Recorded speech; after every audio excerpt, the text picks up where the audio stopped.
All right, looks like things are working. So let's carry on here. And I'll see if I make this more or less the right size. Oh, yeah, that's right. Over here probably is about the best. All right, so let's talk about static analysis. The simplest thing, of course, is to scan it with an antivirus product. VirusTotal will check to see if it's in a list of like 50 or 60 antivirus products. And you can just calculate a hash value, like an MD5 or a SHA-1 hash, and check by that. You can also use strings, functions, and headers, which we're going to play with quite a bit. All right, and so the antivirus scanning, of course, there are two things that go on with real antivirus products like McAfee. First, they compare it to a known database of signatures, and they also can do heuristic scanning, where they run it and try to observe malicious property, but that heuristic scanning is not what you get if you go to VirusTotal. You get only the signature detection, and that's mostly all that those antivirus products really do anyway. Now, if you are working in instant response at a company and you get a malware sample, you usually do not want to upload it to VirusTotal because the people that created it can look at VirusTotal to see if it has been uploaded. So that's why putting up the hash value is safer. If you upload it to VirusTotal, VirusTotal will inform all the antivirus companies and they will start detecting it. And then the bad guys will quickly know that they've been caught. But if you simply search for a hash value, it does not have that effect because VirusTotal never sees the real malware. It will just tell you if it detects it as a known sample or not without alerting anybody that you found it. So that's what hashes are for. MD5, SHA-1, SHA-2, various hashes. The latest one is the most mathematically perfect, but all of them are perfectly fine for identifying malware samples. In principle, there could be two files with the same MD5 hash, but those are not that easy to make, and you're not likely to run into them in the case of malware. So you can use a tool like HashCalc on Windows to calculate it, or any of a variety of other tools. And it just takes any file and boils it down to a unique hash which serves as a fingerprint. So you can label the file with this. You can share that with other analysts and post it in forums and on Twitter and such so other people can know I found this sample, here it is. And there are databases and repositories of malware samples for researchers to use where you can download them, and they use the hash value to identify the unique samples. Strings are this is a very simple tool. It is the command strings in Linux, and it's been ported to Windows, and McAfee wrote a visual version of it called bintext. This just goes through a file, and it looks for printable characters, which just means ASCII characters essentially between 32 and 127 with a few others, characters that can be printable English characters, and if it finds more than like 5 or 6 of them in a row, it just regards that as a string and prints it out. So a lot of what it finds are just random numbers that happen to look like strings, but it will also find all the printable strings. And the more modern versions like bintext will also look for Unicode strings, which is the modern string encoding, which allows you to have foreign languages. And so that turns out to be quite effective. You get a certain amount of random junk, but you also see all the messages, all the error messages, all the instructions, all the prompts, and after that you can often tell what's going on. So here's ASCII, 1 byte per character, 42, 41, 44 is BAD, and you have a null terminator. In Unicode, in Microsoft 16LE Unicode, which is what Windows software uses, it would look like this. You'd have a null byte after each English character. This is not modern Unicode, which has length that varies from 1 to 4 bytes. This is a very old version of Unicode, but it is the one Microsoft standardized on, and it's the most common encoding you'll find in Windows software, including malware. So the strings command will do it, so when you run strings on an executable, you'll see some random junk and then some things you can read, like this looks like an IP address, and these is a Windows API call. Windows API calls, you can spot them. They have words rammed together with capital letters at the start of each word, and they often end with A, W, or EX for ASCII, wide characters, or an extended version of an older command. And here's something about a DIL being invalid. So this tells you that apparently this program tries to send email. This gives you some clue which Windows API call it makes, and this looks like an IP address. It could just be something random, but if it is an IP address, that might be an indicator of compromise. That might be the address of the command and control server, so you might be able to find network traffic going to that address, and that could be quite valuable. Here's bin text. It just gives you a graphical printout of the same thing. Here's Microsoft's Notepad running in it. You'll get very used to the structure of portable executables in this class. Most of it we're going to be spending learning how Windows software works. Every Microsoft Windows program starts with this message. This program cannot be run in DOS mode. It has a legacy MS-DOS header, which is not used by any modern operating system, but it's there. Then it has section names like .text, .data, and .resource. You'll always see a text section and a data section, and often these others. Then it has Windows libraries, ending in DLL, Advanced API, Kernel 32, User 32. You'll get used to these. And then there'll be Windows API calls coming later, which are the specific functions it calls in those libraries. All right, and then there's malware that tries to hide the strings, because obviously the bad guys don't want you finding their command and control center URL and other things that might be in there, so they can pack it. You've probably seen self-extracting zip files, where you download a file, and when you run it, it unzips itself.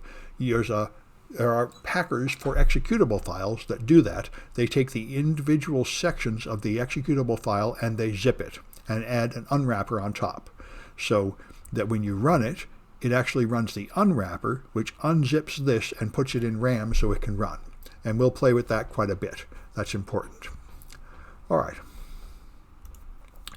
PEID is a program that determines what language a file is written in, and general information about it. If you have a packed file with the UPX packer, it'll tell you that here. UPX is a common open source executable packer that we'll use.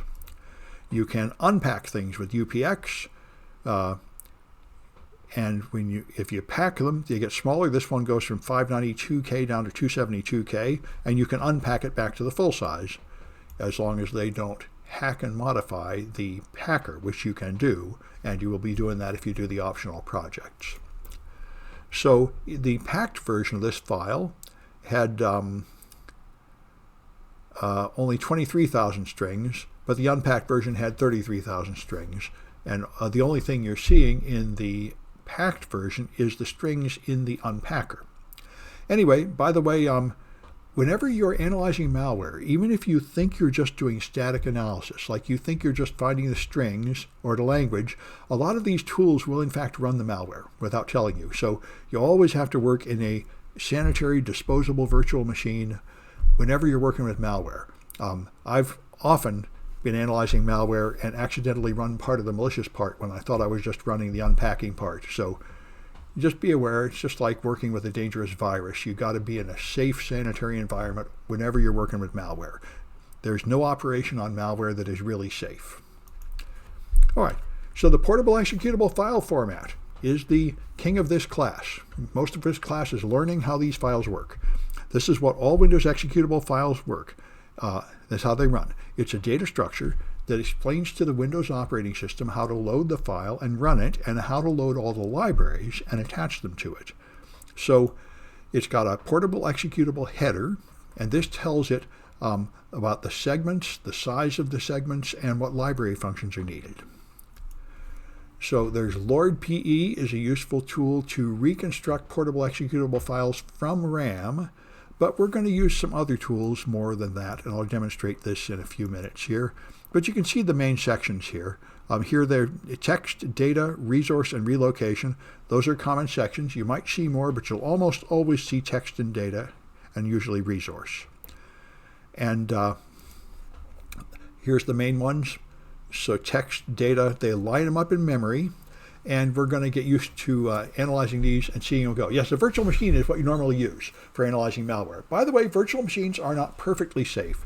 There is some malware that will actually crawl out of the virtual machine and infect the host, but that's rare, and we're not going to be using anything that does that. By the way, we're not going to use any real malware in this course. What we're using is fake malware samples that are relatively harmless. They are a little bit nasty. Some of them will sort of mess up your machine, and the boxes will pop up, and it's a little hard to turn them off. They're not going to spread, though, and they're not going to do any major damage to a machine, but you should work in a virtual machine. If you take SANS classes at like Black Hat, you'll work with real malware. But I don't use any real malware in my classes because, as you can see, this is a pretty uncontrolled environment. I don't really know where students are working. I've had students come into class and say, I was doing my homework last night at work. I said, ooh. And I said, where do you work? And I said, oh, I work in a bank. And I'm like, ooh. He said, yeah, I downloaded this stuff. Then the phone rang and they said, what's wrong with you? Stop doing that. And I said, well, I'm glad they did. So I don't know what students are doing or where they're doing it. So we're not using any real malware. We could all get in trouble. All right. Yeah, sandbox environment, like any run, those sandboxes are doing just what we're going to do. They automatically do what we're going to do manually. Oh, and someone found out how to enroll. All right. Oh, yeah, how to enroll in the class. Good. Okay, good. I appreciate students giving each other tips on navigating the City College enrollment process, which is confusing. Let me get the next Kahoot up. See, it's not here. There they are. And this is 1B. I have to find my favorites. They moved things around a bit on me. Okay. And forgot to edit this. So it'll take me a few seconds to adjust the time limit.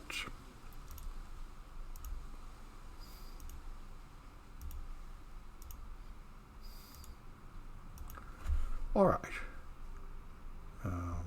There should be a save button somewhere. There it is. Good.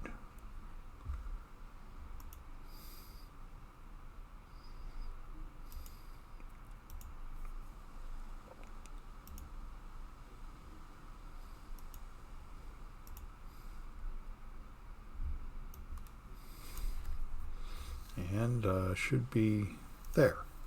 Oops. All right, good. All right. Let's see how this looks.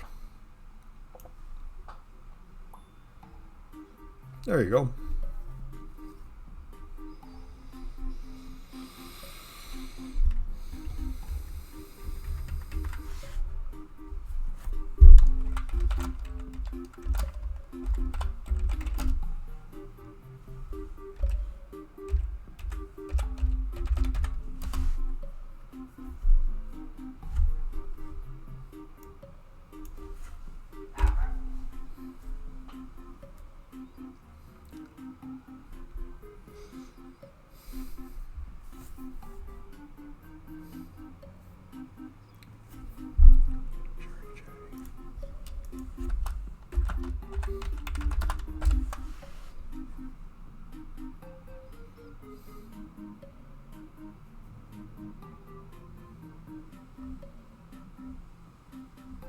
All right.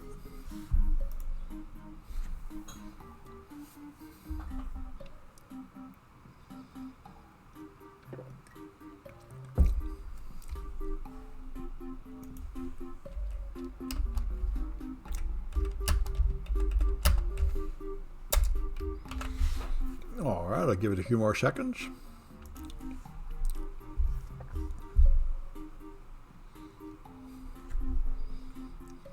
All right.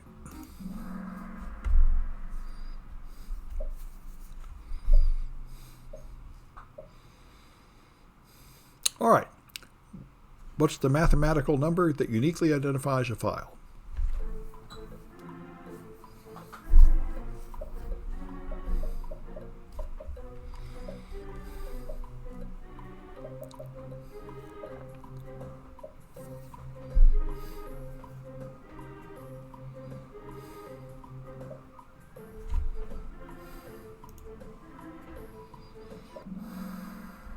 All right, that's it. Hashing.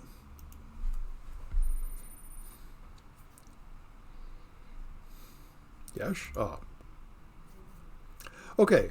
What techniques finds the readable text?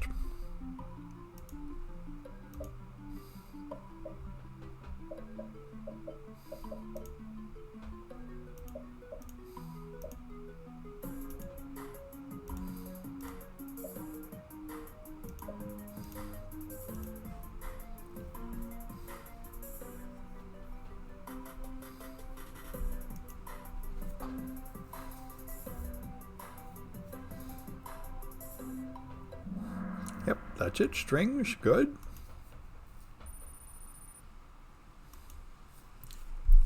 All right. What file type has the header specifying these sections like text and data?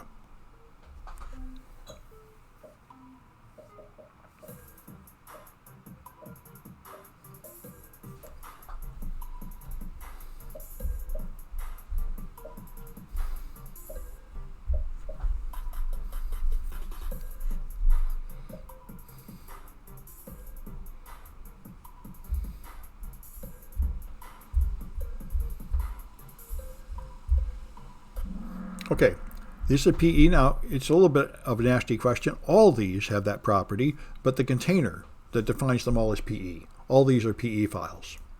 All right.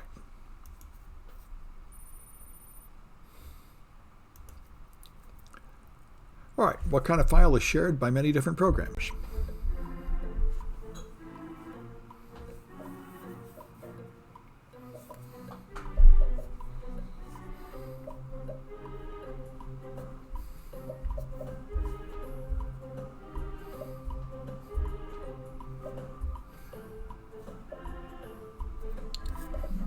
All right, those are the libraries, dynamic link libraries, about which we're going to talk a lot.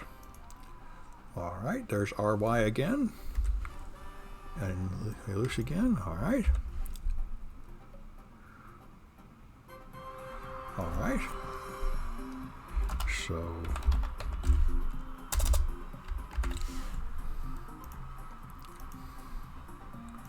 all right.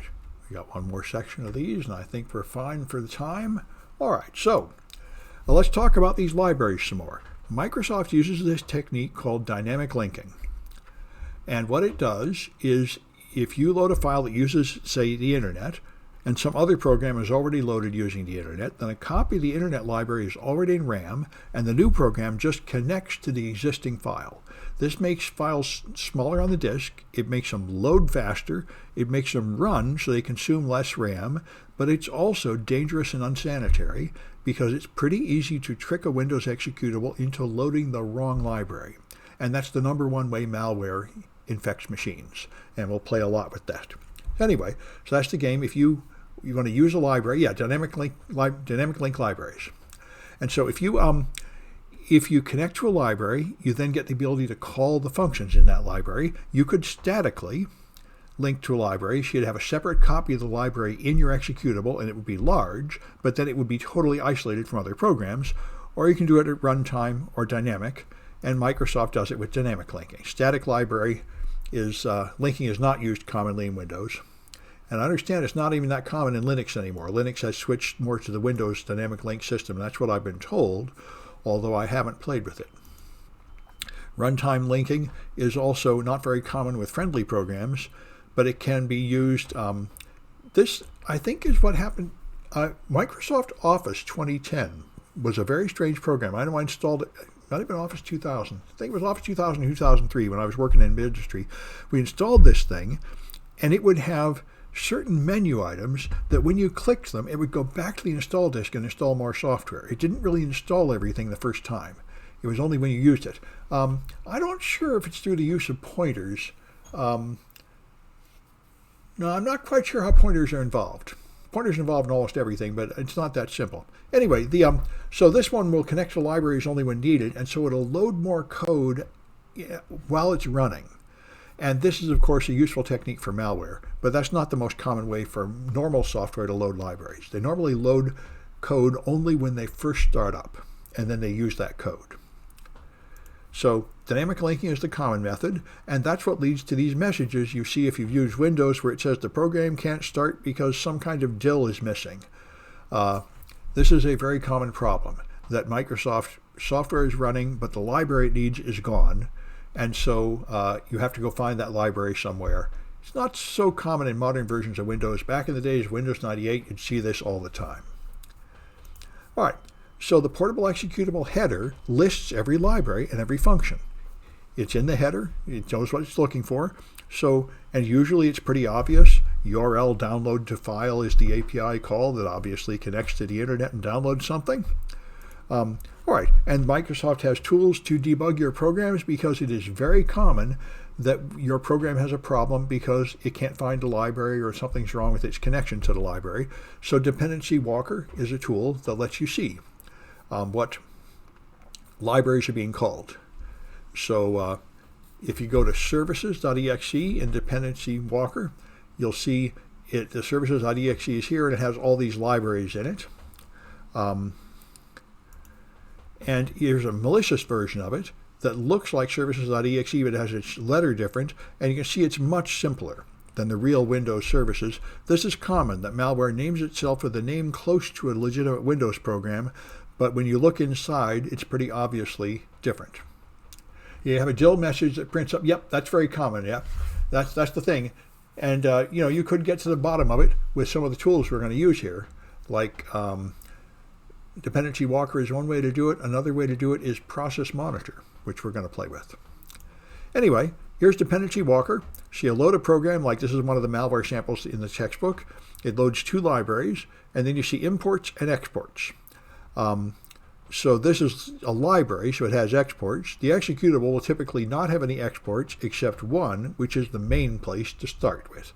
It does not provide service to other programs. It only has one place you're supposed to enter it. But a library will have many places you're supposed to enter it, like malloc exit, _exit, xcpt filter. These are all functions that you can call in that library. All right. So here's some common DILs. Kernel 32.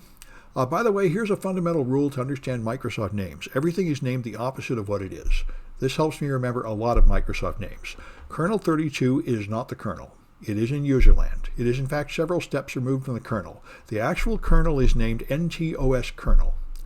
And we'll play with this a lot. So kernel 32 is the library that almost every function needs to make kernel calls. You cannot touch the hardware of your Windows machine without going to the kernel, and the code you write cannot run in the kernel. You are not authorized to touch the hardware directly. What you can do is send requests to the Windows API, the Application Program Interface, and it then asks the Microsoft software in the kernel to please do that for you. But you're not supposed to directly mess with the kernel. Anyway, so kernel 32, almost everybody has it anytime you want to touch the hardware. Here's the advanced API for things like Service Manager and Registry. Here's the user interface components, like buttons and scroll bars and stuff. Here's graphics library with gdi.dil. ntdil.dil is the native API. What goes on is kernel32.dil is what they expect normal developers to load. And they will then call kernel32 functions, and the kernel32 functions will call ntdil functions, which will then call the real kernel. This is called the native API, and it is supposed to be for Microsoft internal use only, but lots of people have figured out how to use these more powerful calls and skip over kernel 32, and malware often does. What kind of link system, kind of like a system call? Yes, the kernel calls are exactly analogous to the Linux system calls, int 80. Exactly. Anyway, so then there's the networking library. These are the low-level networking libraries, WinSock programs. Most people don't use them anymore because you have to specify packet by packet. These are called raw sockets. They usually use WinINet that lets you use a single command to do something like download a file. What's the difference between runtime and dynamic? Dynamic link libraries load when you first launch the program. Runtime makes a decision while the program is running to now load another library, which is not normal. Yeah, they're both called when needed, but DILs load right when you first launch, and they don't load anything more after that. That's the main difference. All right, so DILs export functions because they provide services to other executables. EXEs import functions from the DILs, and the only thing they export is their entry point, so you can start them. And both the exports and imports are in the PE header. So here's notepad.exe loaded in PEView, which we're going to use a lot. PEView is the natural tool to analyze the structure of a program. So you have an import table, and this shows all the libraries, like here's Advanced API 32, and here's all the functions it uses, reg query, value, exw, and so on. It's in the header of every executable is a list of all the libraries it needs and all the functions it's going to use in those libraries. Here's Advanced API 32 itself, the DIL here, and it has an export address table exporting many, many functions. Like this is just the A's, and the scroll bar is way up there. So these Microsoft libraries have hundreds or thousands of functions they export. And that's all Windows software does, is make library calls to Microsoft APIs to do everything. Here's iTunes setup. Starting this is the way every program looks in binary. It always starts with MZ, that's a mark, and it always starts with this program cannot be run in DOS mode. That's the old MS-DOS header that doesn't do anything, but it's a useless appendix sitting at the front of every executable. The real header starts here at PE. That's the portable executable header, and that has sections down here that actually control the running of it on modern versions of Windows. So if you had a keylogger that's going to try and steal key presses, it would import user32 and use setWindowsHook-EX. Hooking is a common Windows technique where you interrupt some process. You say, wait, before you do that, call this other thing. You need to do that for something like, say, an antivirus engine. Before you open that file, let me scan it.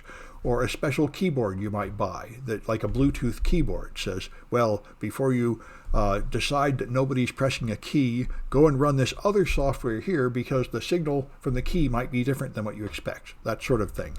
So you can use setWindowsHook to add functionality that will grab and make a copy of the key presses. So it will export these things and use register hotkey, so on. These are things you might do. The kind of API calls you might see in a keylogger. Here's a packed program. Almost uses very few functions and very few libraries because all you're seeing is the unpacker. So all the unpacker does is allocate some memory regions, unzip some stuff, and load it into memory. Doesn't really do much of anything else. All right, so the PE file header, here's the main sections. Remember, the rule is everything's always named the opposite of what it is. The text section does not contain any readable text. It contains unreadable, random-looking, raw machine code. It is the executable instructions. The text is stored in the data section, or the R data section, but usually the data section. Here's imports and exports, and here's other resources like little images and such. And there may be many other sections in a portable executable, but these are the most common ones. And you have to have a text section, or it's not going to ever execute anything, because that's where the executable code is. Although, as we're going to see, packed files don't have a text section. They use a different name. You could name it something else. It's not impossible, it's just non-standard. And so here's PE view again, looking at Notepad. And so here you see it tells you the number of sections are 4. And here's the sections: text, data, resource, and relocation. Each section has a header, and each section has data down here. So there's a time date stamp of when it was compiled. You see that here. If you find several files with the same time date stamp, that strongly indicates that they were all compiled together and they're all from the same attacker as part of the same attack. Also, people use this as a clue of what time zone the stuff was written in, try to figure out when it was normal business hours, and therefore some clue about what nation is attacking you. But there's no reason to believe that date stamp. It can totally be faked, and indeed some software does not even fill it in correctly when you compile code.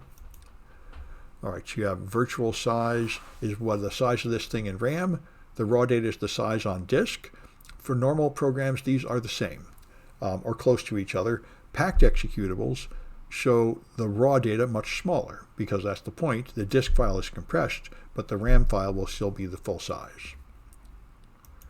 All right, so here's a file that's not packed. So its virtual size is A6HC, but the raw data is A800, so these are about the same. A packed file, you might see the raw data having size 0 or much smaller sizes. And what happens, of course, the raw size of these is 0 because they're not stored directly. Someplace else, like down here, is all the zipped stuff, and the unpacker will unzip this and fill them up in RAM, which we're going to see in quite a lot of detail. All right, Resource Hacker is a tool people use to browse the resource section, change icons and such, and that's what it looks like.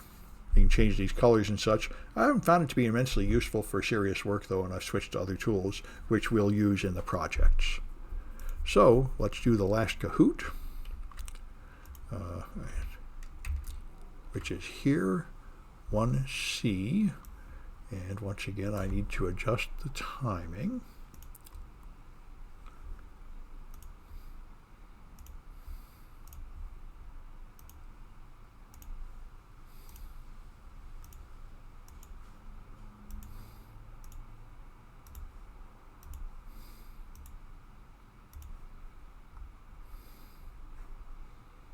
All right.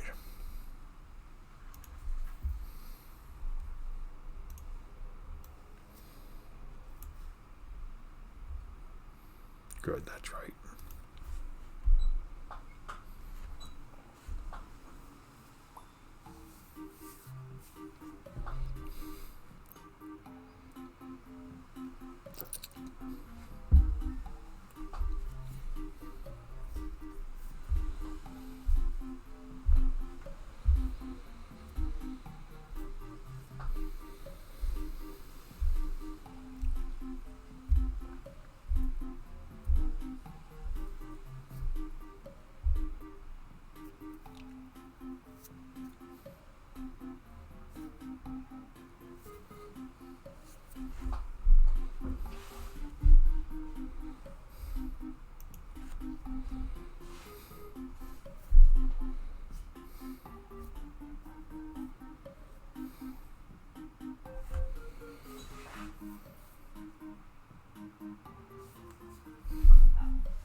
Well, maybe that's it.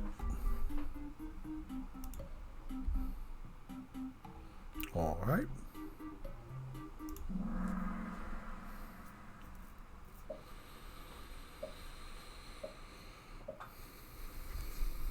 All right. Which one makes an executable large?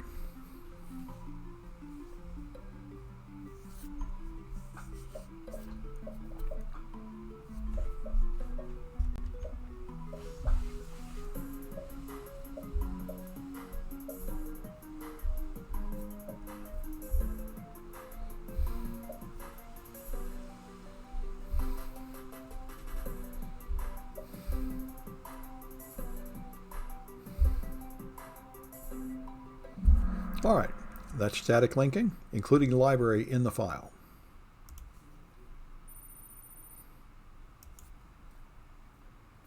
All right, what technique is most common for Windows files?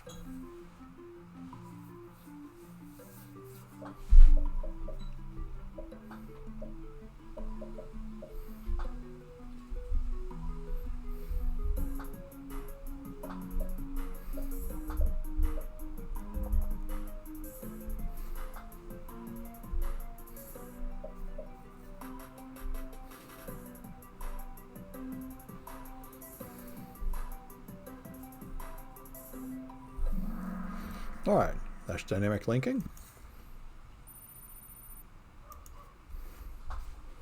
All right, so which library is required if you want to use FTP?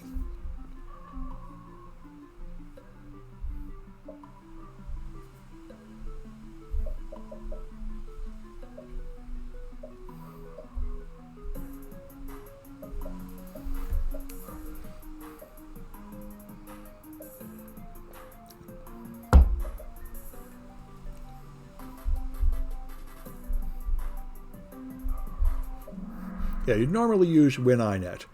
You would not normally use raw sockets. In principle, you could, but then you'd have to do the TCP handshake by hand and everything else. This is the normal way you'd do it. That's a little bit unfair question, which is part of why these things are extra credit. They're not all that perfect. Anyway. All right. So which library is required if you want to display pop-up boxes with buttons?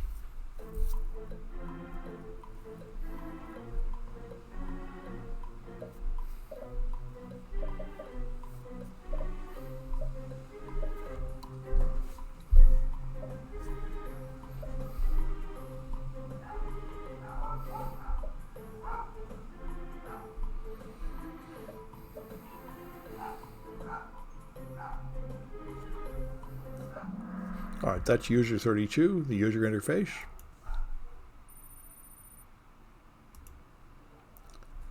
All right, and what library is not normally used by EXEs and therefore is suspicious?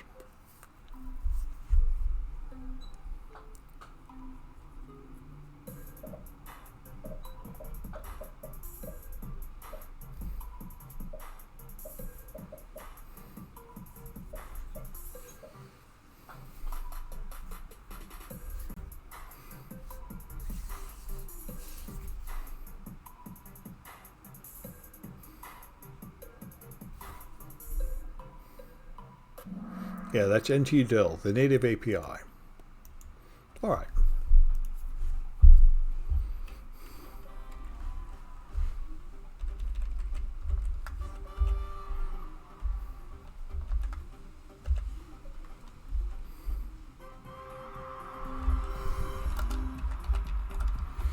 All right. So I'm going to stop this